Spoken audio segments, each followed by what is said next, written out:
ఆయనకు neat preparation రంగంలో విశిష్టమైన అనుభవం ఉంది. విద్యార్థుల విజయం కోసం ఆయన సమగ్ర మార్గదర్శనం, వ్యక్తిగత గైడెన్స్, ప్రతి విద్యార్థి తన కలలను నెరవేర్చేలా చూపించే శ్రద్ధ. ఆయన నేతృత్వంలో నీట్ అకాడమీ విద్యార్థుల మార్క్ టెస్ట్లు, వ్యక్తిగత ఫీడ్‌బ్యాక్ మరియు ఎక్స్‌పర్ట్ సపోర్ట్ ద్వారా ఫలితాలను గరిష్టంగా పొందేలా అనుకూల వాతావరణాన్ని అందిస్తున్నారు. మధ్య తరగతి పిల్లల తల్లిదండ్రుల ఆందోళనలను సమర్థవంతంగా దూరం చేస్తూ విద్యార్థుల ప్రగతిపైన దృష్టి ఉంచడంలో ఆయన ప్రత్యేక మార్క్ చూపిస్తున్నారు. ఈ రోజు మనతో విద్యార్థుల ప్రిపరేషన్ సవాళ్లు మరియు విజయానికి సంబంధించినటువంటి అమూల్య సూచనలను అందించడానికి మనతో పాటు ఉన్నారు Tejaswi NEET academy director Sridhar గారు. సార్ నమస్తే అండి. నమస్తే మేడం. ఎలా ఉన్నారు సార్? బాగున్నానండి. మీరు ఎలా ఉన్నారు? నేను చాలా బాగున్నాను sir. Thank you so much. ఎప్పటి నుంచో అనుకుంటున్నాం ఈ ప్రోగ్రామ్ చేయాలి అనుకుంటున్నాం, అది అలాగే పోస్ట్ పోన్ అవుతూ వస్తా ఉంది. సార్ చెప్పండి, అంటే తేజస్వి నీట్ అకాడమీ అనేది మీరు నేమ్ పెట్టుకున్నారు కదా, తేజస్వి అని పెట్టడానికి గల కారణం ఏంటి? తేజస్వి మా పాప పేరండి. తన పేరుతోటే ఇన్స్టిట్యూషన్ ఎస్టాబ్లిష్ చేస్తాం. ఎక్కడైనా చూడండి, ఆడపిల్లల తండ్రికి ఆడపిల్లలు అంటే చాలా ప్రేమ, తల్లికేమో అబ్బాయిలు అంటే ప్రేమ. అది నిజమని మళ్ళీ ఒకసారి మీరు నిరూపించారు. ఏం చేస్తుంటారండి Tejaswi? Tejaswi bank employee. Bank employee. Marriage అయిందండి? ఓకే. ఎంతమంది మొత్తం పిల్లలు మీకు? ఒక పాప, ఒక బాబు. బాబు ఏం చేస్తారు? బాబు వచ్చేసి యుఎస్ లో MS program studies purpose. Okay sir, అసలు ప్రాపర్ ఎక్కడ మిసెస్ ఏం చేస్తారు? Missus government employee, central government. తను కూడా టీచింగ్. మొత్తం నలుగురు బిజీగా ఉన్నారు. ఓకే చెప్పండి, అంటే తేజస్వి అనే నేమ్ ఎందుకు పెట్టారు అన్నది అయితే మాకు క్లారిటీ ఇచ్చేసేసారు. అట్లాగే ఎప్పుడు స్టార్ట్ చేశారు సార్? 2015 లో స్టార్ట్ అయిందండి. 2015 నుండి ఇప్పటి వరకు నాన్ స్టాప్ గా అకాడమీ రన్ అవుతుంది. ఇది స్టార్ట్ చేయడానికి ఉద్దేశం, మెడికల్ ఎంట్రన్స్ అనేది ఒక టఫ్ అనే కాన్సెప్ట్ ప్రతి ఒక్కరికి ఉంటుంది పేరెంట్స్ లో. అది టఫ్ కాదు అని ప్రూవ్ చేయడానికి మేము ఎస్టాబ్లిష్ చేసాం. అంటే సాధారణంగా ఎవరైనా ఏదైనా ఒక బిజినెస్ కానీ ఏదైనా మనం ముందే చేయాలి అనుకున్నప్పుడు ఎవరైనా ఇన్స్పిరేషన్ గా అయినా తీసుకుంటాము, లేకుంటే కొన్ని ప్రాబ్లమ్స్ మనం ఫేస్ చేసినటువంటి వాటిని చూసి కూడా ఈ ప్రాబ్లం ఎదుటి వాళ్ళకి రావద్దు, ఇది మనం ఎందుకు పెట్టద్దు, ఇలాంటి ఆలోచన కలగచ్చు. లేకుంటే కనుక ఎదురు వాళ్ళు ఎవరైనా చేస్తుంటే ఈ బిజినెస్ మనం ఎందుకన్నా బెటర్ గా చేయగలుగుతామా, ఇలా రకరకాల ఆలోచనలతోటి స్టార్ట్ చేస్తారు కదా. మీకు ఆల్రెడీ ఇంట్లో నలుగురు మంచిగానే హ్యాపీగా ఎవరు జాబ్స్ వాళ్ళు చేసుకుంటున్నారు, అంతా మంచిగా ఉంది. ఇంచుమించు 11 years అనేది దాటిపోయింది స్టార్ట్ చేసి. అంటే పర్టికులర్ గా దీన్ని ఎందుకు ఎంచుకున్నారు, ఇది చేయడానికి స్టార్ట్ చేయడానికి రీజన్ ఏంటి, ముఖ్య కారణం? మెయిన్ రీజన్ సొసైటీలో మెడికల్ ఎడ్యుకేషన్ అనేది చాలా టఫ్. అది సెలెక్ట్ చేసుకుంటే చాలా సంవత్సరాల వరకు ప్రెషర్ లో ఉండాల్సి వస్తుంది. Very expensive and stress related అని చెప్పేసి సొసైటీలో ఎక్కువ మటుకు పేరెంట్స్ థింక్ చేస్తుంటారు. అది కాదని ప్రూవ్ చేయడానికి తేజస్వి అకాడమీ ఎస్టాబ్లిష్ చేసి వాళ్ళకు ప్రాపర్ గైడెన్స్ ఇస్తూ ముందుకు తీసుకెళ్ళడానికి స్టార్ట్ చేశాం. అలాగే అంటే ఇతర నీట్ కోచింగ్ ఏదైతే ఇన్స్టిట్యూట్స్ ఉన్నాయో ఆ ఇన్స్టిట్యూట్ కి తేజస్వి ఇన్స్టిట్యూట్ కి గల డిఫరెంట్ ఏంటంటే ఏం చెప్తారు? ఒక సింపుల్ పాయింట్, మా దగ్గర స్టూడెంట్స్ కి ఎలాంటి స్ట్రెస్ కి గురి చేయమన్నమాట ఫస్ట్ పాయింట్. రెండవది, పిల్లలు హ్యాపీగా ఆడుతూ పాడుతూ సబ్జెక్ట్ నేర్చుకుంటారు. దానికి రీజన్ పర్సనల్ మెంటరింగ్ అండ్ మా యొక్క గైడెన్స్ పిల్లలతో ఉండేటువంటి అటాచ్మెంట్ అనమాట. మూడో ఇంపార్టెంట్ పాయింట్ ఏంటంటే హార్ట్ అండ్ సోల్, అంటే మనసు ప్లస్ మైండ్ రెండు పెట్టి పిల్లలకి చదివించాలి, వాళ్ళు సక్సెస్ అవ్వాలనే ఇంటెన్షన్ ఉన్నటువంటి ఫ్యాకల్టీ మా దగ్గర. అలా అందుకని అంటే నీట్ కోచింగ్ రంగం ఏదైతే ఉందో ఇన్ని సంవత్సరాల్లో ఎన్ని రకాల విధాలుగా మారింది అంటే ఏం చెప్తారు? నీట్ అనేది యాక్చువల్గా 2013 లో ఇండియన్ గవర్నమెంట్ ఒక కామన్ మెడికల్ ఎంట్రన్స్ ప్లాట్ఫామ్ పెడదామని చెప్పి స్టార్ట్ చేశారు. But due to various challenges faced by government of India, వాళ్ళు ఏం చేశారు, దాన్ని పేరు మార్చేసి ప్రీ మెడికల్ ఎంట్రన్స్ అని ఆ ఒక్క సంవత్సరం వరకు అలా కంటిన్యూ చేశారు. మధ్యలో 3-4 years వాళ్ళు ఛాలెంజెస్ ఓవర్కమ్ చేస్తూ 2016 తర్వాత ఈ యొక్క నీట్ ఎగ్జామ్ ని కండక్ట్ చేయడానికి సక్సెస్ అయ్యారు. అలాగే విద్యార్థులు ప్రిపరేషన్ టైం ఏదైతే ఉంటుందో ఆ టైంలో సాధారణంగా వాళ్ళు చేసే మిస్టేక్స్ ఏంటి సార్?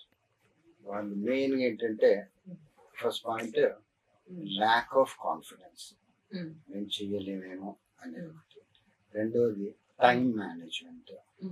మూడు, సిలబస్ ని ప్రాపర్ గా ఇన్ టైమ్ లో కంప్లీట్ చేయకపోవటం. These are some of the main problem. And lack of proper practice over the exams పైన రెగ్యులర్ రాసి ఉంటే వాళ్ళకు ఓవర్కమ్ చేయగలుగుతారు. ఇది these are the common problems. అంటే నీట్ పాస్ అవడానికి కోచింగ్ తప్పనిసరి అంటారా, లేకుంటే విద్యార్థులు వాళ్ళు స్వయంగా చేసుకోవడానికి ఏం అవకాశం ఉందంటారా? ఇది చాలా టఫ్ క్వశ్చన్ అమ్మా. ఎందుకంటే ది స్టూడెంట్ ఈజ్ వెరీ అంటే కాన్ఫిడెంట్ గా నేను వర్క్ చేయగలను అన్నప్పుడు వాళ్ళకు ఉండేటువంటి గైడెన్స్ అలాంటివి మెయిన్ అన్నమాట. ఇప్పుడు 90% ఆఫ్ ది స్టూడెంట్స్ ఈ రోజుల్లో కోచింగ్ అవసరమే. రీజన్ ఏంటంటే ఈ పిల్లలు వాళ్ళు బాగా చదువుకుంటూ ఉంటారు, కానీ సడన్ గా వాళ్ళ ప్రిపరేషన్ టైంలో కనుక డౌట్ వచ్చిన డౌట్ క్లారిఫై చేసుకోవాలి అనుకున్నప్పుడు గైడెన్స్ కంపల్సరీ త్రూ కోచింగ్ వాళ్ళకి అందుబాటులోకి వస్తుంది. అంటే మీ నీట్ అకాడమీ ఏదైతే ఉందో దీంట్లో ప్రిపరేషన్ కోసం వాళ్ళకు ఏ విధమైనటువంటి సహాయం మీరు అందిస్తారు? ఒకటేమో మెటీరియల్, నేను ప్రొవైడ్ చేసే మెటీరియల్ పర్సనలైజ్ గా ఫ్యాకల్టీ కూర్చొని సిలబస్ కి అనుకూలంగా తయారు చేసినటువంటి మెటీరియల్, ఎగ్జాస్టివ్ మెటీరియల్ ఉంటుంది. అలాగే రెగ్యులర్ మాక్ టెస్ట్లు, ప్రాక్టీస్ వీకెండ్ టెస్ట్లు, తర్వాత మాక్ టెస్ట్లు, దెన్ ఈ personal guidance by the lecturers, doubt clarification, వీటి ద్వారా we're giving best to the students. Sir అలాగే విద్యార్థులు ప్రాక్టికల్ మరియు థియరీస్ లో వాళ్ళకి ఏ విధమైనటువంటి ఒక రకంగా సహాయ సహకారం మీరు అందిస్తారని చెప్పచ్చు? జనరల్ గా థరో కాన్సెప్ట్ బేస్డ్ టీచింగ్, అది థియరీ ఉంటుంది. దానితో పాటు ప్రాక్టికల్ గా మనం కండక్ట్ చేసేటువంటి multiple choice questions and assertion and reasoning అలాంటి కొన్ని మోడల్స్ ద్వారా వాళ్ళని ప్రాక్టీస్ చేయించి రెగ్యులర్ ఎగ్జామ్స్ ద్వారా వాటికి అనలైజ్ చేసి వాళ్ళు చేసే తప్పుల్ని మళ్ళీ కరెక్షన్ చేసి వాళ్ళకి నెక్స్ట్ ఫ్యూచర్ తీసుకెళ్ళడానికి అవకాశం ఉంటుంది. అలాగే అంటే ఎగ్జామ్ ప్రెషర్ మరియు వాళ్ళు ఎక్కువగా ఒత్తిడిని ఫేస్ చేస్తూ ఉంటారు. ఇదనే కదండి, ఎలాంటి సబ్జెక్ట్ లో ఏది చూసినా కూడా స్టూడెంట్స్ ఆటోమేటిక్ గా ఒక ప్రెషర్ ఫీల్ అవుతూ ఉంటారు. అంటే ఈ ఒత్తిడిని వీళ్ళు ఏ విధంగా ఎదుర్కొంటారు? స్టూడెంట్స్ ఈ ప్రెషర్ ని ఓవర్కమ్ చేయాలన్నప్పుడు వాళ్ళు first they must be very cool. Anxiety ఉండకూడదు, స్ట్రెస్ ఫీల్ అవ్వకూడదు, and they should be very అంటే close with the faculty members. వాళ్ళ గైడెన్స్, వాళ్ళ ఒక సబ్జెక్ట్ యొక్క మెంటర్షిప్ కాకుండా పర్సనల్ ఎమోషనల్ బాండేజ్ కూడా వాళ్ళతో కనుక ఉంటే వాళ్ళకు ప్రెషర్ నుండి ఓవర్కమ్ చేయగలరు. అంటే కొన్ని మన ఎడ్యుకేషన్ పరంగా చూస్తూ ఉంటే ఎక్కువ శాతంగా మనం చూస్తే మధ్యతరగతి ఫ్యామిలీస్ ఎవరైతే ఉంటారో అంటే ఫ్యామిలీస్ కూడా ఆలోచిస్తారు సార్, వాళ్ళకి ఫీజులు కట్టి మా పేరెంట్స్ మమ్మల్ని చదివిస్తున్నారు, నేను చాలా జాగ్రత్తగా చదవాలి, ఇలాంటి చాలా రకాల ప్రెజర్స్ అన్ని కూడా ఎక్కువ శాతంగా వాళ్ళలో కనిపిస్తూ ఉంటాయి. అంటే వీళ్ళు పర్టికులర్ గా వీళ్ళు ఎలాంటి ఒత్తిడిని ఎదుర్కోవాల్సి వస్తుంది అంటారు? ఇప్పుడు జనరల్ గా మధ్య తరగతి అని మీరు అన్న విషయానికి వస్తే పిల్లలకి పేరెంట్స్ ఎలాంటి ఫైనాన్షియల్ ప్రెషర్ ఉంది అనేది తెలియజేయకూడదు. ప్లస్ వాళ్ళు ఏదైతే యాంగ్జైటీ వాళ్ళకు ఉంటుందో ఆ యాంగ్జైటీ పిల్లల పైన రుద్దకూడదు. వాళ్ళు కూల్గా ప్రశాంతంగా ఉన్నాం అనేది పిల్లలకి తెలియజేస్తే వాళ్ళు ప్రశాంతంగా they can go head with preparation. అది ఏ సబ్జెక్ట్ లోనైనా కావచ్చు, ఏ ఫీల్డ్ లో అయినా కావచ్చు, మన తల్లిదండ్రులకు ఏమైతే ఇష్టాలు ఉంటాయో అవి మనం పిల్లల మీద రుద్దితే అది చాలా నిజంగానే ప్రెషర్ గానే ఫీల్ అవుతారు కదా సార్? డెఫినెట్ గా ప్రెషర్ అవుతుంది. అలాంటిది జరగకూడదు. పేరెంట్స్ వాళ్ళ యొక్క కోరికలు, ఆశలు, వాళ్ళ అంబిషన్స్ ఏమున్నప్పటికీ కూడా పిల్లల పైన ఆ ప్రెషర్ తీసుకురాకూడదు. మెయిన్ ఎస్పెషల్లీ తోటి విద్యార్థులతో వాళ్ళని కంపేర్ చేసే వాళ్ళకి ఎక్కువ వచ్చింది మీకు తక్కువ ఉన్నాయి అనేది ఎప్పుడు చేయకుండా. అదే సార్, ఎందుకంటే మీలాంటి వాళ్ళు చెప్తే కొంతమంది పేరెంట్స్ లోనైనా అది కొంత మార్పు వస్తుంది సార్. ఇవాళ రేపు మనం చూస్తున్నాం, పిల్లల్ని చదవండి అంటారు. కొంతమంది వాళ్ళ పేరెంట్స్ అనుకున్న స్థాయిలో వాళ్ళు చదవలేకపోతున్నారు అంటే రకరకాలుగా సూసైడ్ చేసుకోవడం ఇట్లాంటివి కూడా మనం చూస్తున్నాం. అందువల్ల వాళ్ళకి నచ్చింది మనం చేస్తే బాగుంటుంది. ఎందుకంటే పేరెంట్స్ కూడా పిల్లలు మంచి చెడు మనకు తెలుసు. వీళ్ళు డాక్టర్స్ కావాలనుకుంటారు, కాలేకపోతారు. అది పిల్లలైతే బాగుండని ఆలోచిస్తారు. కానీ అది పిల్లలకి ఇష్టం ఉండకపోవచ్చు. కాకపోతే మనం చెప్పుకునే విధానంలో ఏమన్నా కొంచెం వాళ్ళు కన్విన్స్ చేసే విధానంలో చేస్తే ఖచ్చితంగా బాగుంటుందంటారు. వాళ్ళు ఏదైతే స్ట్రెస్ ఫీల్ అవుతారు, పేరెంట్స్ అనేవాళ్ళు ఖచ్చితంగా స్ట్రెస్ లోన్ అవుతారు. ఆ పిల్లోడికి వస్తుందా సీట్, మెడికల్ సీట్ వస్తుందా, రాకపోతే ఏంటి అనే భవిష్యత్తు ఏంటి అనేది ఆలోచిస్తుంటారు. కానీ అలాంటివన్నీ పిల్లల పైన తీసుకురాకుండా వాళ్ళు కన్సర్న్ లెక్చరర్స్ తో కానీ మేనేజ్మెంట్ తో మాట్లాడి వాళ్ళ పిల్లలు ఫేస్ చేస్తున్నటువంటి ప్రాబ్లమ్స్ వీళ్ళకి కనుక కన్వే చేసి వీళ్ళ ద్వారా పిల్లలకి ప్రాపర్ కౌన్సిలింగ్ ఇప్పిస్తే సరిపోతుంది. అంతేకాని వాళ్ళు డైరెక్ట్ ఎప్పుడు పిల్లల్ని వేరే వాళ్ళతో కంపేర్ చేస్తూ ప్రెషరైజ్ చేయకూడదు. Yes, sir. Correct గా చెప్పారు. అలాగే నీటి విద్యార్థులు ఎవరైతే ఉన్నారో వాళ్ళు ఎదుర్కొంటున్నటువంటి ప్రధాన సమస్యలు ఏంటి అంటే ఏం చెప్తారు? కామన్ గా అంటే stress, over anxiety, okay sir. Lack of time management and ఇవాళ రేపు ఉన్నటువంటి మేజర్ ప్రాబ్లమ్ మొబైల్ వల్ల డిస్ట్రాక్ట్ అవ్వటం. ఇలాంటి కొన్ని రీజన్స్ వల్ల they will be losing there temperament. వాటిని కనుక దూరం పెట్టగలిగితే ఖచ్చితంగా సార్ అలాగే అంటే మీ ఫ్యాకల్టీ సభ్యులు ఎవరైతే ఉన్నారో వాళ్ళు విద్యార్థులు నీట్ పరీక్షలో విజయం సాధించడానికి ఎలా సహాయపడతారు సక్సెస్ అవ్వడానికి? ఇప్పుడు మా దగ్గర ఇన్స్టిట్యూషన్ లో ఉన్నటువంటి సీనియర్ ఫ్యాకల్టీ చాలా ఎక్స్పీరియన్స్. ఆ ఎక్స్పీరియన్స్ అనే పదం కంటే కూడా వాళ్ళకున్న ఓపిక, పిల్లల్ని వాళ్ళ పిల్లల్లా చూసుకొని ఇప్పుడు వాళ్ళ పిల్లోడు ఇబ్బంది ఎక్కడ ఏ స్టేజ్ లో ఇబ్బంది పడుతున్నారు వాటిని ఆ ప్రాబ్లమ్ సాల్వ్ చేసి వాళ్ళని మానసికంగా రిలాక్స్ చేస్తున్నారు. అటువంటి ఫ్యాకల్టీ. అలాగే సార్ అంటే మెథడాలజీ కాన్సెప్ట్ అర్థం కోసం మీరు ఏ రకమైనటువంటి బోధన విధానాన్ని మీరు అనుసరిస్తున్నారు? ఇప్పుడు మన దగ్గర వచ్చేసి senior experience lecturers concept teach చేస్తారు. ఆ కాన్సెప్ట్ అనేది ఖచ్చితంగా చాలా ఇంపార్టెంట్. రెండవది ఆడియో విజువల్ కూడా మనము యూజ్ చేస్తున్నాము. వాటితో పాటు ప్రాక్టికల్ గా ఎవ్రీ ఫ్రీక్వెంట్ గా ప్రాక్టీస్ ఎగ్జామినేషన్స్ కండక్ట్ చేస్తూ వాటిని మళ్ళీ రివైజ్ చేస్తూ పర్సనల్ కౌన్సిలింగ్ ఎక్కడ మిస్టేక్ చేశారో ఎర్రర్ అనాలిసిస్ చేస్తూ వాళ్ళకి గైడ్ చేస్తున్నాం. అంటే ఇప్పుడు ఈ 11 years జర్నీలో నేను దీన్ని స్థాపించి కూడా 11 years అయిపోయింది కదా సార్. ఇప్పటి వరకు ఎంతమంది స్టూడెంట్స్ నేర్చుకుంటారు? మన దగ్గర ఎవ్రీ ఇయర్ 200 స్టూడెంట్స్ అప్రాక్సిమేట్ గా ఉంటున్నారమ్మా. అండ్ ఈ రోజు నాకు హైదరాబాద్ సిటీలో అండ్ డిస్ట్రిక్ట్స్ లో ఉండేటువంటి మెడికల్ కాలేజ్ ఎటు వెళ్ళినా నా స్టూడెంట్ అక్కడ సార్ అని వచ్చి దగ్గరకు వచ్చి పలకరించేటువంటి డాక్టర్స్ ఉన్నారు. Sufficient number of doctors. చాలా హ్యాపీగా అంటే ఇది ఎవరైనా నేర్చుకోవడానికి అందరికీ అందుబాటులో ఉండే విధంగా ఉంటుందా? సాధారణంగా ఆలోచిస్తారు పేరెంట్స్ ఎవరైనా ఏదైనా వాళ్ళని ఒకరి పిల్లలకి ఇష్టం ఉందని నేర్పించాలి, మనం ఇది చేయాలి అనుకుంటే కూడా ఒక మధ్యతరగతి కుటుంబం వాళ్ళు కూడా దీంట్లో జాయిన్ అవ్వడానికి అవకాశం ఉంటుంది అంటారా? ఖచ్చితంగా. ఒకప్పుడు మాత్రం మెడికల్ వైద్య విద్యారంగం అనేది చాలా ఖర్చుతో కూడింది, ప్లస్ చాలా టైం పడుతుంది సెటిల్ అవ్వడానికి అనేది ఉంటుంది. బట్ ఈ రోజుల్లో నెంబర్ ఆఫ్ మెడికల్ కాలేజెస్ మన తెలంగాణ స్టేట్ లో వచ్చేసి ఆల్మోస్ట్ 9,500 సీట్స్ ఉన్నాయి. ఒకప్పుడు 1000 సీట్లు కూడా ఉండకపోతే.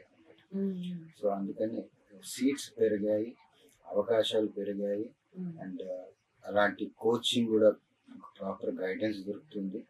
And at the same time student కష్టపడి చదివితే మెరిట్ లో వచ్చిందా అసలు ఎలాంటి ఖర్చు లేకుండా ప్రశాంతంగా సార్ అలాగే నీట్ అకాడమీ ద్వారా వైద్య కళలు ఎవరైతే నెరవేర్చుకున్నారో వాళ్ళ విజయ కథలను సక్సెస్ఫుల్ స్టోరీస్ మాతో పంచగలుగుతారు? చాలా ఉంది. అందులో ఒక చిన్న ఎగ్జాంపుల్ చెప్తాను. అంటే విచ్ ఐ హావ్ ఫేస్డ్. ఒక 50 years బ్యాక్ మా మదర్ని ఒక one of the corporate hospital join చేసాం. ఆ హాస్పిటల్ వాళ్ళు అటెండర్ని అంటే మన లాంటి వాళ్ళని ఉండనివ్వాలి. ఐసీయూలో మా అమ్మగారు ఉన్నారు. సో జనరల్ మనం ఏ మూమెంట్ ఏమవుతుందో అనే ఒక కంగారులో ఉంటాం. కానీ ఆ హాస్పిటల్లో ఐసీయూ హెడ్ నా స్టూడెంట్. నేను అసలు ప్రశాంతంగా ఇంటికి వెళ్ళి పడుకున్నాను. So that is one. అలాంటిది ఇంకో హాస్పిటల్కి వెళ్ళి పేరెంట్స్ తీసుకొని వెళ్ళినప్పుడు వెనుక నుండి ఒక పర్సన్ వచ్చేసి ఈ క్లోజ్ మై ఐస్ అన్నమాట.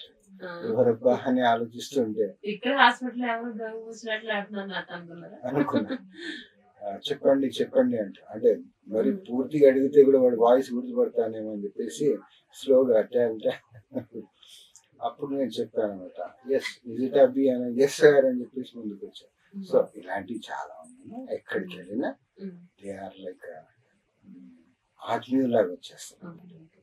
అలాగే నీట్ అభ్యర్థులు ఎవరైతే ఉన్నారో వాళ్ళు సాధారణంగా చేసే పొరపాట్లు ఏంటి, వాటిని ఎలా తప్పించుకోవచ్చు? Concept based teaching compulsory. అది కాన్సెప్ట్ లేకుండా ఏదో వచ్చేసిన అయిపోయింది వీకెండ్ తో ఇది అయిపోయింది నెక్స్ట్ ప్రిపరేషన్ లో వేరే చాప్టర్ అని కాకుండా కాన్సెప్ట్ కంపల్సరీ నేర్చుకొని ఆ కాన్సెప్ట్ బేస్ అయ్యి చాలా ప్రాక్టీస్ కనుక చేస్తే ఖచ్చితంగా వాళ్ళకు సక్సెస్ దగ్గర. Concept is very important. అది నేర్పగలగాలి మన ఇన్స్టిట్యూషన్ లో సిఏ ఫ్యాకల్టీ చేసేటువంటి. అలాగే నీట్ లో టాప్ ర్యాంక్ సాధించాలనుకునే వారికి మీరు ఇచ్చే సలహా? నీట్ టాప్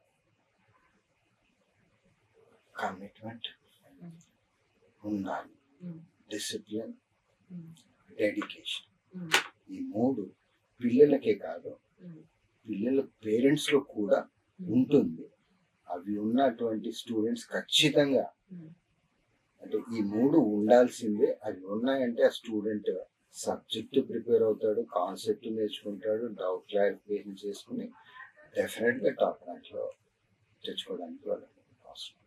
అలాగే నెక్స్ట్ వచ్చి నీట్ అకాడమీ యొక్క ఫ్యూచర్ ప్లానింగ్స్ కానీ దాని యొక్క లక్ష్యం ఏంటి అంటే ఏం చెప్తారు? భవిష్యత్ ప్రణాళిక ఏ విధంగా ఉండబోతుంది? ఖచ్చితంగా మెడికల్ స్టూడెంట్స్ కి ఎంబీబీఎస్ అడ్మిషన్ అనేది ఈజీ అనేది తెలియజేయాలి. సరే, అలాగే ఇది చాలా ఇంపార్టెంట్ క్వశ్చన్ అండి. అంటే విద్యార్థులు కావచ్చు, వాళ్ళ తల్లిదండ్రులు కావచ్చు, ఏదైనా ఒక నీట్ అకాడమీని ఎంచుకుంటున్నప్పుడు ఎలాంటి అకాడమీని ఎంచుకుంటే బాగుంటుందని మీ ఉద్దేశం? వెళ్ళేసి ఇన్ఫ్రాస్ట్రక్చర్ అలాంటివి కాకుండా టీచింగ్ ఫ్యాకల్టీ వాళ్ళ యొక్క ఎక్స్పీరియన్స్ ఇన్ నీట్ కోచింగ్. రెండవది మంచి రుచికరమైనటువంటి ఆరోగ్యకరమైన భోజనం ఉందా లేదా కూడా చూడాలండి. మూడవది ఆబ్వియస్ గా ఎగ్జామినేషన్ మెటీరియల్ ఇవన్నీ కూడా ప్రాపర్ గా ఉన్న ఇన్స్టిట్యూషన్ లో జాయిన్ చేయడం. అంటే చాలా మందికి ఇంట్రెస్ట్ ఉంటుంది, అసలు దీని గురించి తెలియదు. అసలు నీట్ గురించి తెలుసుకోవాలంటే ఎలా తెలుసుకోవాలి, ఎవరిని అప్రోచ్ అవ్వాలి, దాంట్లో కూడా ఏది బెస్ట్ ఉన్నదని, అసలు ఎలా నమోదు చేసుకోవాలి, ఇలాంటి డౌట్స్ చాలా మందికి ఉంటాయి. ఇది ఒకటి క్లియర్ అండ్ క్లారిటీగా చెప్పండి. అయితే స్టూడెంట్ కానీ పేరెంట్ కానీ ఇవాళకు అంటే ఉన్న ప్రెసెంట్ ట్రెండ్ లో దే నాట్ బిలీవింగ్ బ్లైండ్లీ. వాళ్ళు వెళ్ళి పర్సనల్గా వెళ్తున్నారు, ఫ్యాకల్టీని ఎంక్వైరీ చేస్తున్నారు, ఆ తర్వాత అక్కడ ఉన్నటువంటి ప్రీవియస్ రిజల్ట్ చెక్ చేసుకొని అంటే భవిష్యత్తు వైద్యులే కావచ్చు మరియు వాళ్ళ తల్లిదండ్రులే కావచ్చు, మీరు వాళ్ళకి ఎలాంటి సందేశం ఇవ్వాలనుకుంటున్నారు మన ఈ ప్రోగ్రామ్ ద్వారా? మీ పిల్లల్ని కనుక మెడికల్ వైపు జాయిన్ చేయాలనుకుంటే ఖచ్చితంగా మీరు కాన్ఫిడెంట్ గా ముందుకు వెళ్ళిపోవచ్చు. ఒకప్పటిలా కష్టం కాదు. ఈరోజు మెడికల్ ఎడ్యుకేషన్ చాలా అందుబాటులోకి వచ్చింది. ఇన్ఫ్రాస్ట్రక్చర్ కానీ, మెడికల్ సీట్స్ కానీ, అండ్ ఈ యొక్క రిలేటెడ్ థింగ్స్ చాలా ఈజీగా అందుబాటులో, భయపడాల్సిన పని లేదు. ఒకప్పుడు బైపీసీ అంటే కష్టము, ఖర్చు అనుకునేవాళ్ళు, బట్ ఈరోజు దానికి అంత మనం భయపడాల్సిన అవసరం లేదు. నిజంగానే బైపీసీ అనగానే మనతో కాదని భయపడేటోళ్ళు, ఇదైతే వాస్తవమే సార్. అలాగే కొన్ని ర్యాపిడ్ రౌండ్ క్వశ్చన్స్ అడుగుతున్నా సార్. నీట్ అకాడమీని నిర్వచించే ఒక పదం ఏది అంటే ఏం చెప్తారు? కమిట్మెంట్. అలాగే బయాలజీ లేదా ఫిజిక్స్ ఏది బెస్ట్? డెఫినెట్గా బయాలజీ. అలాగే మనం చదివే విషయంలో ఎర్లీ మార్నింగ్ చదివితే మంచిదా లేకపోతే రాత్రి చదివితే మంచిదా? Early morning ideal time. ప్రతి టాపర్ దగ్గర ఉండే ఒక అలవాటు ఏంటి? ప్రతి టాపర్ దగ్గర ఉండే అలవాటు possessiveness. They don't want to share the information to other students. వాళ్ళు possessive గా ఉండాలనుకుంటారు. ఉండాలి. నీట్ విజయానికి ఒక పదం ఏది? Hard work. మీకు ఇష్టమైన టీ ఆర్ కాఫీ? టీ. సాధారణంగా అందరూ తీసుకోవాల్సిన టీ ఆర్ కాఫీ ఏది best? Coffee coffee best. Coffee ఏం సార్ మీ టీ తాగినా కూడా కాఫీ చెప్తుంది.